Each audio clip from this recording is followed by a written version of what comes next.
Insulin चाहिँ किन दिने त भन्दाखेरि जुन ठाउँबाट प्यानक्रियासबाट बेटा सेलले प्रोडक्सन गर्ने इन्सुलिन छैन भने तपाईको शरीरलाई इन्सुलिन दिने हो। यो भनेको ड्रग अफ चोइस मात्र हैन, यो भनेको उपचार मात्र हैन, यो भनेको जीवनलाई चाहिँ रक्षा गर्ने एक किसिमको उपचार हो। पहिला टाइप 1 डायबिटिज टाइप 2 डायबिटिजका बिरामीहरूले इन्सुलिन नपाएर उहाँहरूको त देहान्त हुन्थ्यो भने अहिले आएर त्यो अवस्था छैन।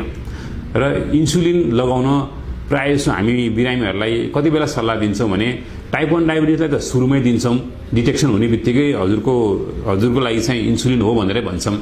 टाइप 2 डायबिटिजको लागि चाहिँ 2टा औषधि खायो, 3टा औषधि खायो अथवा 4वटै औषधिमा पनि सुगर कन्ट्रोल भएन अथवा तपाईको शरीरमा बेटा सेलबाट इन्सुलिन आएन भन्ने तत्त्व हामीले के भन्छ रगत जाँच गरेपछि थाहा हुन्छ।